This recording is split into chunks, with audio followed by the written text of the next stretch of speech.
Hello प्यारे बच्चों, आप सभी कैसे हो। मैं अनूप सियाग आपका स्वागत करता हूं आपके YouTube channel math by Anoop Siyag में। हमारा कोर्स स्टार्ट था class 11th chapter 3 in trigonometric. इसमें बेटा हम लास्ट एक्सरसाइज के लास्ट पड़ाव के ऊपर हैं। इसी के साथ हमारे पास ट्रिग्नोमेट्रिक के जो अकॉर्डिंग टू एनसीईआरटी वो कंप्लीट हो जाएगी। हमने लास्ट लेक्चर में सीखा था हर किसी की प्रिंसिपल और जनरल वैल्यू, वही इसमें काम करेगी और कुछ भी नहीं है। वो वैल्यू याद होनी चाहिए और हमें कंसेप्ट आगे इनके अनुसार बढ़ाना है। वैल्यू थी बेटा साइन एक्स की वैल्यू क्या याद रखनी थी, साइन एक्स साइन वाई के इक्वल कब होगा, व्हेन ऐसा तभी पॉसिबल है जब एक्स की वैल्यू हम क्या लेके चलें, क्या लेके बताए थे, किसमें प्लस का होता है साइन, या तो आपके पास फर्स्ट में और या आपके पास थर्ड में। तो उसके लिए हमने बनाया था 2n पाई प्लस में -1 की power n y। Odd number पे माइनस चाहिए, इवन नंबर पे प्लस चाहिए, तो हमने -1 को बुलाना पड़ा, तभी हमारा काम चला। फिर था cos x is equal to cos y. Cos के इक्वल कब होता है, कोस होता है सेकंड में पॉजिटिव, ये सॉरी फोर्थ में और फर्स्ट में, फोर्थ में और फर्स्ट में। तो फर्स्ट में जाने का रास्ता 2 पाई प्लस थीटा और इसमें जाने का 2 पाई माइनस थीटा। तो उसने सबके लिए एक ऐसा जनरल सॉल्यूशन सोचना था कि जिससे सब के सब एंगल सेटिस्फाई हो जाए। तो x और कोस y कब इक्वल होंगे, ऐसा तभी पॉसिबल है जब x की जगह पर आया होगा 2n pi plus minus y। और सेम ऐसे ही tan x tan y के इक्वल कब हो सकता है, किन किन केसेस में हो सकता है, जब x की वैल्यू i होगी n pi plus theta. Minus भी नहीं करेंगे, क्यों, tan कहाँ पॉजिटिव है, फर्स्ट में और थर्ड में। फर्स्ट में जाने का 2 पाई प्लस थीटा और इसमें जाने का बेटा पाई प्लस थीटा, फिर 4 पाई प्लस थीटा और 3 पाई प्लस थीटा। तो देखो एक पे भी थीटा प्लस में, 2 पे भी, 3 पे भी, 4 पे भी, तो उसको n पाई से लिख दिया। और कोस वाले में डबल चाहिए था तो 2 की टेबल पे आना चाहिए था, तो हमने 2n pi plus minus y कर दिया। इसमें थीटा नहीं, हम y लेके चल रहे हैं ना, y, क्योंकि कई बार थीटा से क्वेश्चन सोल्व कराते तो थीटा आ जाता है। तो ये जनरल सॉल्यूशन याद होने चाहिए। जैसा इसमें है cos 4x cos 2x के इक्वल है, ऐसा ही क्वेश्चन कई बार साइन mx इक्वल है साइन nx के पूछा जाता है। साइन में भी पूछ सकता है, कोस में भी पूछ सकता है। mx और nx अलग अलग वेरिएबल होते हैं, इनके अनुसार हम सोल्व कर सकते हैं। तो cos 4x cos 2x के इक्वल होगा, कब होगा ऐसा देखिए। यहां से cos का रिजल्ट क्या है, 2n pi plus minus y। तो x की जगह इस बार बेटा cos 4x है is equal to cos 2x है। cos के इक्वल कब हो सकता है, जब 4x की जगह पर क्या आया हो, 2n पाई प्लस माइनस, इसको हम x कहते थे और इसको बेटा हम क्या कहते थे, y कहते थे। यही था ना एक्स वाई, एक्स इक्वल होगा 2n pi plus minus y के। लेकिन इस बार y की जगह कौन आया है, 2x आया है, तो ये 2x इधर आ जाएगा बेटा। 4x plus minus 2x 2n पाई 2n पाई। कोई बोलेगा ये आंसर आ गया इधर क्यों, बेटा वेरिएबल क्या है यहां पर x, तो हमें सारे का जवाब किस में देना है, x में देना है। तो x कॉमन आ गया, 4 प्लस माइनस 2 2n पाई, तो x की वैल्यू 2n पाई 4 प्लस माइनस 2। कोई बोलेंगे प्लस माइनस लिख रहे, एक बार बेटा प्लस ले लेना, एक बार माइनस ले लेना, या तो 2 बार आंसर लिखने पड़ेंगे, अदरवाइज एक ही आंसर में आपका क्या चल जाएगा काम। अगर यहां पर बेटा m होता और यहां पर बेटा क्या होता, n होता, तो क्वेश्चन में क्या आ जाता, m प्लस माइनस n, बस ऐसे क्वेश्चन भी पुटअप कर सकता है। तो ये वाला क्वेश्चन हमारा आज का क्या हो गया, क्लियर हो गया। cos 3x cos x minus cos 2x, इस क्वेश्चन की बात करें बेटा, cos 3x cos x minus cos 2x। अब हम तो एक को भेजें तो दो को कंपेयर नहीं कर पाएंगे। सबसे पहले बेटा यहां पर प्रॉब्लम आई, हमारे पास दो ही टर्म हो तभी हम कंपेयर कर सकते हैं। यहां पर तो हमारा सामना कितने से हुआ, 3 से हुआ। जब आपके पास 3 टर्मों से सामना होता है तो अब हम क्या सोचेंगे कि 2 बन जाए। 2 बने कैसे, एक ऐसा फार्मूला सोचें जिससे 2 बनती हो। तो आपके पास कोस सी प्लस कोस डी की टर्म है बेटा, ये कोस सी प्लस कोस डी। बार बार बताया कोस में कोस ऐड होता है, या तो दोनों कोस आते हैं और या प्लस होता है तो दोनों कोस आते हैं और माइनस होता है तो दोनों साइन आते हैं। दोनों कोस आएंगे और पहला एंगल बेटा ऐसे फार्मूलों में याद रख लेना c plus d by two और दूसरा angle c minus d by two. एक जगह ही प्रॉब्लम आती है, वो क्वेश्चन किसका है, कोस सी माइनस कोस डी का है। तो कोस 3x कोस x, तो क्या हो जाएगा 2 कोस सी प्लस डी, 3 और 1 4 x बाई 2 2x इंटू में c माइनस डी, 3x में से x गया 2x बाय में 2x और माइनस में कोस 2x इज इक्वल टू क्या है 0। अब उस टर्म को उधर भेजकर कैंसिल कर दें, हम उधर भेजकर क्या कर दें, कैंसिल कर दें। अगर मैं बात करूं x square minus 5x is equal to 0, और बेटा आपसे वैल्यू किसकी पूछी जाए, x की। X square is equal to 5x, x से x गया, x की वैल्यू क्या आ गई 5। बहुत सारे बच्चे ये आंसर देते हैं, लेकिन बेटा ये आंसर तो ठीक है, इसका एक आंसर और गायब है। कहाँ गया वो, क्योंकि इसके कितनी पावर है, 2 पावर है, तो यहां पर 2 वैल्यू होनी चाहिए। यहां पर कितने ट्रिग्नोमेट्रिक फंक्शन की आपस में मल्टीप्लाई है, 2 की मल्टीप्लाई है, तो हमारे पास 2 सॉल्यूशन देने पड़ेंगे, क्योंकि मल्टीप्लाई कितने की है, 2 की है।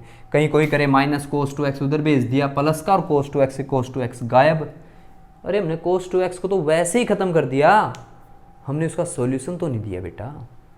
तो कभी भी किसी भी क्वेश्चन में हम ऐसी हरकत नहीं करेंगे, ठीक है ना, क्योंकि ऐसा नहीं कर सकते। आपके याद हो तो 10th में क्वेश्चन था u स्क्वायर माइनस 8u था या 4u था, 4u। आपने इसके क्या बताने थे, रूट बताने थे, स्क्वायर है या नहीं, 2.2 उसमें था। अगर u की वैल्यू ऐसे आनी होती तो बेटा कभी का सोल्व कर देते। वहाँ पर क्या होता, u कॉमन आता, u माइनस 4 बचता, एक u की वैल्यू 0 आती और एक u की वैल्यू क्या आती 8, जिसमें जीरोज बताने थे, ठीक है ना। तो हमारे पास अब क्या करना चाहिए, हम उधर तो भेज नहीं सकते, फिर ये देखा जाता कुछ कॉमन है। कॉमन क्या है बेटा दोनों में से, कोस 2x कॉमन है, कोस x माइनस 1 बचा इज इक्वल टू 0 बचा। आप एक बात बताइए बेटा, अगर इसके फैक्टर बन जाते हैं x और x माइनस 5, तब हम क्या लिखते हैं, इसका रिजल्ट 0 के इक्वल आया। 0 के इक्वल बेटा कब आ सकता है, x minus 5 is equal to 0 कब आ सकता है, या तो बेटा x 0 होगा और या x माइनस 5 क्या होगा 0, ऐसा तभी पॉसिबल है। तो आप बच्चे बताइए सोचकर, यहाँ से मैं क्या लिखूँगा, cos 2x cos x minus 1, तो क्या लिखा जाएगा बेटा, अब 2 टर्म है उनकी मल्टीप्लाई 0 होती है, तो ऐसा कब पॉसिबल होगा, when cos 2x equal to 0 and cos 2x is equal to 0 and cos x minus 1 is equal to 0। 2 किसके साथ आएगा, 2 इसके साथ आएगा, 2 रह गया था ना बेटा cos 2x आने के बाद, 2 इसके साथ, तो cos x is equal to 1/2 हो जाएगा। cos के इक्वल होता है या cos के इक्वल 0 होता है, ऐसे सॉल्यूशन में 1/2 आया तो बेटा इसका रूप बदलकर cos अपना रिजल्ट तभी बताता है जब उसके सामने वाला भी cos हो, साइन हो तब भी बात नहीं मानेगा। समझ में आ रही ना, साइन होगा तब भी बात नहीं मानेगा। तो 1/2 कितने पर होती है वैल्यू, cos 60 पर, 60 को क्या लिखा जाएगा π/3। cos के इक्वल कब होता है, जब x की वैल्यू आती है 2n pi plus minus y, और वाई की जगह बेटा क्या है π/3। एक आंसर तो हमारा यहां से आएगा और एक आंसर यहां से आएगा। कोई बोले इसको कैसे लिखें, या तो हमने जनरल सॉल्यूशन इनके पढ़ा रखे, जीरो वैल्यू कब होती है, 2n पाई वैल्यू क्या होती है 0, या हमने पढ़ाया था आपको बेटा 2n + 1 π/2, 2x = 2n + 1 π/2 और n belongs to natural number. ठीक है, ये 2 इधर जाकर क्या हो जाएगा बेटा π/4। ऐसा 2x की जगह कोई भी एंगल रखोगे उसमें 90 होगा, 90 का 1 मल्टीपल हो, 2 मल्टीपल हो, 3 मल्टीपल हो तो आपका रिजल्ट होता जाता है। लेकिन कोस में ओड मल्टीपल पे, 1 π/2 पे, 3 π/2 पे, 5 π/2 पे, ओड मल्टीपल पे 0 होता है। 2 पाई की बात करूं, 2 इंटू में π/2 करूं, अगर मैं ऐसे 2 की बात करूं तो पाई बच जाता, कोस पाई 0 नहीं होता, -1 हो जाता है। तो इसीलिए हम 2n + 1। ओड नंबर बनाना कैसे होता है बेटा, पहले इवन बना लो। इवन कैसे बनता, 2 से मल्टीप्लाई कर लो। ओड कैसे बनता, या तो +1 कर दो इसमें और या इसमें -1 कर दो। दोनों आंसर ही सही है, माइनस के हिसाब से भी सोल्व कर सकते हैं, तब बेटा n 0 से स्टार्ट होगा। अगर प्लस के अकॉर्डिंग सोल्व करेंगे तो 0 से स्टार्ट होगा। ठीक है, 0 से वोल नंबर आ जाएगा आपका 1 2 3, क्योंकि 0 रखने के बाद तभी π/2 बचेगा। अगर यहां पर आप बच्चे मेंशन करते हो अपना आंसर 2n - 1 π/2, तब हम n belongs to natural number लिखेंगे। नेचुरल नंबर लिखने से, 1 रखने से, 2 में से 1 गया 1 π/2, फिर 2 रखेंगे 2 × 2 4 में से 1 गया 3 π/2, ऐसे 1 3 5। क्योंकि मैंने आपको बताया था अगर कोई ट्रिग्नोमेट्रिक रेशो एक बार 0 हो जाता है तो हर 180 ऐड करते जाओ, उसका रिजल्ट बेटा 0 ही आता है। एक्चुअल में उसकी जो वैल्यू होती है ना 180 के बाद उसकी वही होती है, बात है प्लस और माइनस के ऊपर। तो बेटा हमारा ये भी क्वेश्चन हो गया। ऐसे एलिमेंट की बात करें तो एलिमेंट में तो क्वेश्चन बहुत सारी होती है, आप वहाँ से अपनी प्रैक्टिस कर सकते हो। साथ में कंसेप्ट सबका क्या रहेगा, आपका सेम रहेगा। Second square 2x 1 - tangent 2x, इसकी अगर हम बात करें सेकेंड स्क्वायर 2x, ऐसे क्वेश्चन आते हैं बेटा 10 के फार्मूला बेस्ड। सेकेंड स्क्वायर, एक उससे पहले मैं साइन वाला करवा देता हूं आपको, क्योंकि इसका और इसका रूप से मिलता जुलता है। sin x sin 3x sin 5x = 0। यहां पर एक तो बेटा यहां से sin c + sin d का फार्मूला अप्लाई कर सकते हैं, और एक इन दोनों का sin c + sin d का फार्मूला अप्लाई कर सकते हैं। दोनों से ही बेटा आंसर आपका क्या आएगा, सेम आएगा। अगर मैं इन दोनों से फार्मूला बनाता हूं तो उसमें sin x बन जाएगा, और इन दोनों से फार्मूला बनाता हूं तो बेटा उसमें sin 3x आ जाएगा। मैं इन दोनों को उठा लेता हूं, sin x और हमारे पास sin 5x, प्लस में है प्लस का sin 3x, पीछे वाले में भी तो था बेटा 3x, ये माइनस का था, बस यहाँ पे इसमें 5 आ गया प्लस का।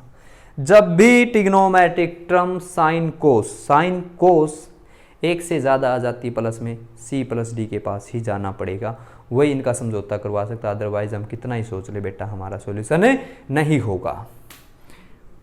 sin c + sin d 2 × sin c + d/2, 5 और 1 6 x/2 3x इंटू में sin c - d/2।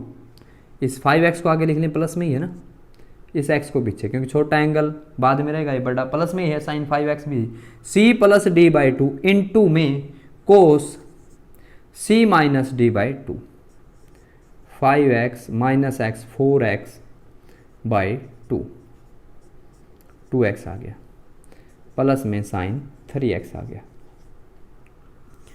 2 sin 3x cos 2x sign 3x। मन में क्वेश्चन आया बच्चों के कि सर ने तो सोचा 5 बड़ा था, पीछे रेंज कर दिया। अगर हमारे ध्यान में ये बात नहीं रहती तो हम इससे कैसे बचे? आप भी बच सकते हो। किसी ने ध्यान नहीं किया बेटा, पहले x था, फिर 5x था, कोई बात नहीं है, आपके माइंड में वो बात नहीं आई।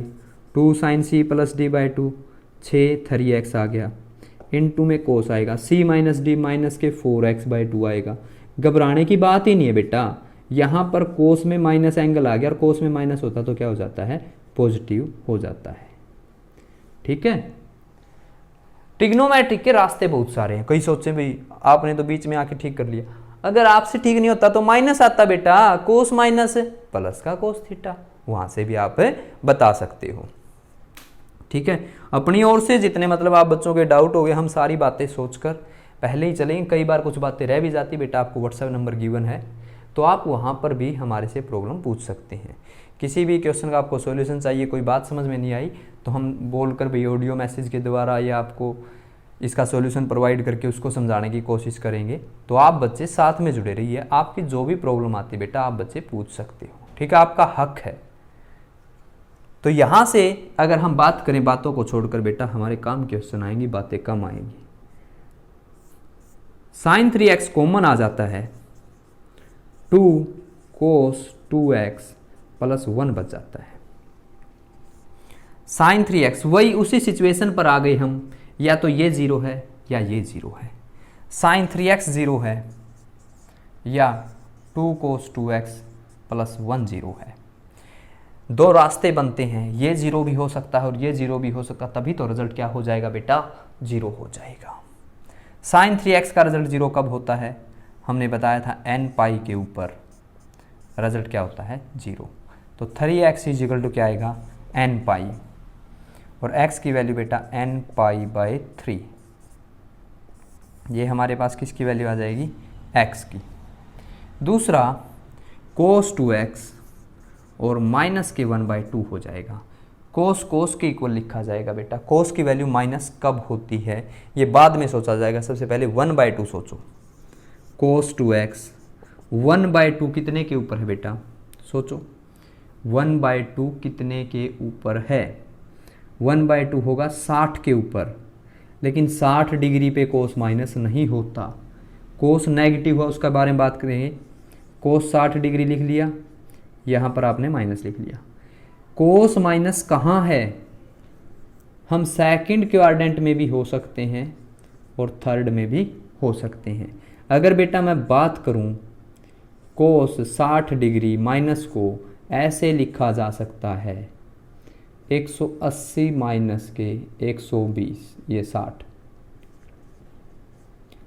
इसका रिजल्ट क्या होता है? कोस 180 माइनस थीटा कोस थीटा होता है। 180 माइनस थीटा वाली प्रॉपर्टी अप्लाई कर दें, कोस 180 माइनस थीटा कोस थीटा होता, लेकिन बेटा किसका आता? माइनस का। थीटा की वैल्यू क्या है? 60। तो देखिए माइनस 60 को हम कोस 180 माइनस 60 लिख सकते हैं, और 180 माइनस 60 कितना होता है? 120 डिग्री। तो बेटा कोस 2x इक्वल होगा, माइनस खत्म हो जाएगा, कोस 120। कई बच्चे सोचेंगे ऐसा क्यों करना पड़ा? बेटा ये प्रॉपर्टी तभी अप्लाई की जाती जब कोस कोस के इक्वल हो, यहाँ पर माइनस का भी कोई संबंध नहीं है। तो फिर वही कंपैरिजन, कोस 120 को मैं 2π/3 लिख दूंगा, क्योंकि π/3 कितने का है? 60 का। इसका डबल कर दें तो 2π/3 कितने का हो जाएगा? 120 का हो जाएगा। कोस कोस के इक्वल है तो क्या लिखा जाता है? 2x 2nπ plus 2nπ plus theta 2π/3, और 2 से बेटा दोनों को क्या कर देंगे? डिवाइड, तो x इक्वल आ जाएगा nπ प्लस 2 से 2 गया तो π/3। हमारा ये आंसर हो सकता है। ठीक है, अगर बेटा यहाँ से आप बच्चे इसको उधर भेजोगे तब उनके अकॉर्डिंग आपका आंसर आता जाएगा। तो ये हमारे इम्पोर्टेंट क्वेश्चन है बेटा। ट्रिग्नोमेट्रिक में इन क्वेश्चनों से हर बार कोई ना कोई क्वेश्चन सामने आता है, तो आप बच्चों ने इन क्वेश्चनिंग से नहीं घबराना। नेक्स्ट की बात करें बेटा, एक क्वेश्चन और बचा हुआ है। हम उसको सोल्व कर लें। देखिए, और आप बच्चे जो है ये हमारा चैप्टर कंप्लीट हो जाएगा। इसकी मिसलेनियस करवानी हो तो बेटा आज मैसेज कर देना, लेक्चर देखते ही कि मिसलेनियस करवानी, तो अगला लेक्चर मिसलेनियस का होगा, क्योंकि इसकी मिसलेनियस करवानी ज़रूरी है। ट्रिग्नोमेट्री में कोई प्रॉब्लम होगी तो हम साथ के साथ सोल्व करवा देंगे। और बेटा फिर आपने जो नया चैप्टर स्टार्ट होगा अच्छे से उसके लिए काम करना है। तो यहाँ से अब हम बात करें, हमारा एक क्वेश्चन रह गया था, सीकेंट स्क्वायर 2x 1 माइनस के टेंजेंट 2x। अब हम क्या करें, tan के इक्वल होता है। ये तो गड़बड़ हो गई बेटा, सीकेंट स्क्वायर आ गया और ये x नहीं 2x मिलेगा। देखो कहाँ लिखा मैंने, 2x मिलेगा बेटा, बगैर x तो सोल्व नहीं किया जा सकता क्योंकि दोनों के एंगल यहाँ पर सेम होते हैं। अब हमने सीकेंट स्क्वायर x से बोला भाई या तो हमारे पास सीकेंट ही होना चाहिए या आपने अपने आप को बदलना पड़ेगा। हमें tan में ही सोल्व कर सकते हैं क्योंकि ये एक ऐसी जनरल सॉल्यूशन है जब साइन को साइन से कंपेयर किया जा रहा है, कोस को कोस से और tan को tan से। तो आप क्या करने आ गए यहाँ पर, अब इसको भगाना पड़ेगा। भगाना तो क्या पड़ेगा बेटा, इसके बदलना पड़ेगा। सीकेंट स्क्वायर x आप बच्चों ने पढ़ा होगा 1 प्लस के tan स्क्वायर x। तो सीकेंट स्क्वायर को मैं बदल दूं 1 प्लस के 2 टेंजेंट स्क्वायर 2x। 2 नहीं आएगा यहाँ पर, 1 प्लस के tan स्क्वायर 2x, 1 माइनस के टेंजेंट 2x। 1 से बेटा 1 cancel, tan square 2x tan 2x। बेटा कभी भी सेम वेरिएबल से सेम वेरिएबल इक्वल की तरफ कैंसिल नहीं करते। हम इससे ये कैंसिल करके tan 2x को 1 नहीं बोलेंगे, उसको इधर बुलाएंगे, माइनस हो जाएगा। क्या बनेगा देखिए, tan square 2x, tan 2x common आ जाएगा, tan 2x माइनस 1 बचेगा, इज इक्वल टू 0 आया। कब पॉसिबल, जब tan 2x 0 है and tangent 2x minus 1 is equal to 0 है। tan 2x की वैल्यू बेटा क्या आएगी 1 और tan 2x की वैल्यू 0। 0 के लिए तो क्या बताया गया है, इसका सॉल्यूशन n पाई के ऊपर चलता है। n पाई पे 0 रिजल्ट होता है तो 2x की जगह बेटा कौन आएगा n पाई, और x की वैल्यू क्या होगी आपके पास n पाई बाई 2 होगी। x की वैल्यू क्या होगी n पाई बाई 2। tan के इक्वल होगा 1 कितने पर होता है 45 पाई बाई 4। tan के इक्वल है, टेंजेंट tan के इक्वल है, तो x ये वाला x किसके इक्वल होता है बेटा n pi plus y। y कितना है पाई बाई 4। 2 से डिवाइड कर देंगे, 2 यहाँ पर भी आ जाएगा, 2 यहाँ पर भी आ जाएगा, 8 और हमारा बेटा ऐसे आंसर आ जाएगा। एक आधी बार बेटा क्वेश्चन ऐसे भी आ जाते हैं, कई में tan a प्लस b का फार्मूला लगता होगा, tangent a plus tangent b 1 minus tangent a into tangent b। बात करें √3 प्लस tan x 1 माइनस के √3 tan x, ऐसी प्रॉब्लम भी आ जाती है। tan x √3 को हम सोल्व नहीं कर पा रहे, तो क्या होगा बेटा, ये वाली टर्म यहाँ डिवाइड में आ जाएगी, √3 प्लस tan x 1 माइनस का √3 tan x, और यहाँ पर बेटा क्या बचा 1 बचा। गड़बड़ समझ में नहीं आ रही, एक ही टर्म होनी चाहिए। फार्मूला नज़र आ रहा हमें, √3 कितने के ऊपर वैल्यू होती है tan की बेटा 60 पे, पाई बाई 3 पे, plus tan x 1 minus tan pi by 3 into tan x is equal to 1। ये पूरा अपने आप में एक फार्मूला है, tan a plus tan b 1 minus tan a into tan b, tan a plus b pi by 3 plus x और is equal to में 1 1 कितने पे होगा 10 पाई बाय 4 पे। बेटा ऐसे कई क्वेश्चन मिल जाते हैं हमारे को, ऐसे कई क्वेश्चन मिल जाते हैं जिसमें 10a प्लस बी और 10a माइनस बी का फार्मूला हम अप्लाई कर सकते हैं। तो आपने घबराना नहीं, ऐसे हो गया एक तो, और एक बेटा स्क्वायर वाला हो गया। 10 के दो तरीके से क्वेश्चन पूछे जाते हैं, या तो a प्लस बी के ऊपर या इसे स्क्वायर वाले के ऊपर। कई बार कई क्वेश्चन ऐसे भी होंगे बेटा जिसमें क्यूआरडी की इक्वेशन से भी सोल्व करना पड़ेगा हमें। टेंजेंट स्क्वायर एक्स माइनस के 5 tan x प्लस के 6 क्यूआरडी में नहीं है, ए का स्क्वायर जैसे x square minus 5x plus 6, इसके फैक्टर बनेंगे बेटा x minus 3 x minus 2। tan x की वैल्यू क्या आएगी, 3 भी आ सकती है और 2 भी आ सकती है। इसके अनुसार हमारे क्या चलेंगे क्वेश्चन चलेंगे। कई बार यहाँ पे √3 + 1 आ जाता है, √3 + 1 आ जाता है, ठीक है, और उसकी प्रोडक्ट बेटा क्या होगी √3 होगी।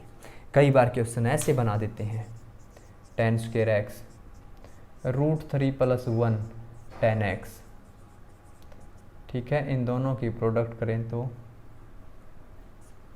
प्लस के √3, ठीक है। ऐसा क्वेश्चन आते ही घबरा जाते हैं कि सोल्व नहीं कर पाएंगे, रूट आ गया, ये आ गया। अरे भाई इसके दो पार्ट सोचेंगे, √3 + 1 प्रोडक्ट करेंगे तो √3 आ जाएगी, मल्टीप्लाई करेंगे तो tan स्क्वायर √3 आ जाएगा। बना बनाया पार्ट दे रखा है, देखकर घबरा जाते हैं। √3 tan x plus tan x plus √3 is equal to 0। इसमें से क्या कॉमन है बेटा tan x, क्या बचा tan x प्लस √3, इसमें से 1 कॉमन है tan x प्लस √3, ठीक है। ये वो क्वेश्चन बता रहा हूं मैं, कई बार ऐसे क्वेश्चन आपसे पूछ लिए जाते हैं टेंजेंट में। अप्रोक्सीमेशंस के अनुसार बेटा ऐसे फार्मूले आते हैं। दोनों में से tan x प्लस √3 कॉमन आ जाएगा और tan x plus 1 is equal to 0। एक बार बेटा tan x की वैल्यू माइनस के √3 हो सकती है और एक बार tan x की वैल्यू माइनस के 1 हो सकती है। क्यों बता रहा हूं बेटा ऐसे क्वेश्चन, क्योंकि फाइनल पेपर में यहां से क्वेश्चन आता है। तो tan a प्लस बी का मोस्टली बार आता है, तो इस तरह के क्वेश्चन सोल्व कर लेना बेटा, ठीक है। अगर आपके पास एलिमेंट की बुक है बेटा, उसमें से प्रैक्टिस करो तो वहां पर ऐसे कई क्वेश्चन मिल जाते हैं, ठीक है। आशा करते हैं बेटा आपको ये लेक्चर पसंद आए होंगे। पसंद आए तो बेटा लाइक कर देना। जो बच्चा चैनल पर पहली बार आया है या अभी तक किसी ने सब्सक्राइब नहीं किया तो बेटा चैनल को सब्सक्राइब कर देना, अपने सभी फ्रेंड में शेयर करते रहना। मिलते हैं आपसे नेक्स्ट लेक्चर में, तब तक के लिए बेटा बाय बाय। ओके बेटा।